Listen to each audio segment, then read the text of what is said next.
നമസ്കാരം. ഉത്തർപ്രദേശിന്റെ രാഷ്ട്രീയ സാഹചര്യത്തെ ഇന്ത്യ സഖ്യത്തിന് ഭൂരിപക്ഷം ലഭിച്ചതോടെ മാറിമറിഞ്ഞിരിക്കുന്നു എന്ന സവിശേഷതയാണ് ഇപ്പോൾ അവിടെ നിഴലിച്ച് കാണാൻ സാധിക്കുന്നത്. മാത്രമല്ല, ഇത് ഇന്ത്യ സഖ്യത്തിന് ഒരു വഴിവെട്ടി തുറക്കുക കൂടി ചെയ്തു.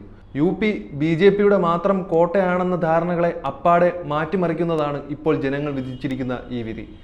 SP-യും കോൺഗ്രസും ചേർന്ന് 43 സീറ്റുകളിലാണ് UP-യിൽ വിജയിച്ചത്. NDA 36 സീറ്റുകളിലായിരുന്നു വിജയിച്ചിട്ടുള്ളത്. ഹിന്ദുക്കളുടെ പരീക്ഷണശാലയെന്ന് വിശേഷിപ്പിക്കാവുന്ന രണ്ട് സംസ്ഥാനങ്ങളായിരുന്നു ഗുജറാത്തും ഉത്തർപ്രദേശും. എന്നാൽ ഈ തെരഞ്ഞെടുപ്പ് കഴിഞ്ഞതോടുകൂടി ഉത്തർപ്രദേശ് എന്ന സംസ്ഥാനത്തിന്റെ യഥാർത്ഥ സ്വഭാവം എന്താണെന്നുള്ളത് ഇവിടെ വെളിവായിരിക്കുകയായിരുന്നു. ജവഹർലാൽ നെഹ്റു, ഇന്ദിരാഗാന്ധി, VP സിംഗ്, നരേന്ദ്രമോദി, ഇന്ത്യയിൽ ചരിത്രം കുറിച്ച പ്രധാനമന്ത്രിമാരെ ഉത്തർപ്രദേശുകാർ ഉയർത്തിക്കൊണ്ടുവരികയും അതേ നാണയത്തിൽ തന്നെ വീഴ്ത്തുകയും ചെയ്തിട്ടുള്ള ഒരു മണ്ണാണ്. UP-യിലെ ജനങ്ങൾ ഉന്നയിക്കുന്ന രാഷ്ട്രീയ നിലപാടുകൾ ഇന്ത്യയെ ടോട്ടലി സ്വാധീനിക്കുന്ന ഒന്നുകൂടിയാണ്.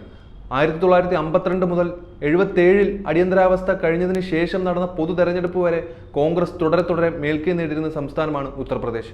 1957 തെരഞ്ഞെടുപ്പ് തുടങ്ങുമ്പോൾ തന്നെ ഉത്തർപ്രദേശിൽ നിന്ന് പ്രാതിനിധ്യം ഉറപ്പാക്കിയ ജനസംഘങ്ങൾക്ക് വലിയ തോതിലുള്ള വിജയം കരസ്ഥമാക്കാനൊന്നും ആ സമയം കഴിഞ്ഞിരുന്നില്ല.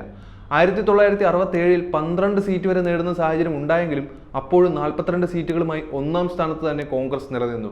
1967-ലെ മറ്റൊരു പ്രധാന പ്രത്യേകതയാണ് അന്നത്തെ ലോക്സഭാ തെരഞ്ഞെടുപ്പിനോടൊപ്പം നടന്ന നിയമസഭാ തെരഞ്ഞെടുപ്പിൽ ജനസംഘവും സംയുക്ത സോഷ്യലിസ്റ്റ് CPI, പ്രജാ സോഷ്യലിസ്റ്റ് പാർട്ടികൾ അടക്കമുള്ളവർ ഒരുമിച്ച് നിന്നായിരുന്നു സംസ്ഥാന ഭരണം പിടിച്ചെടുത്തത്.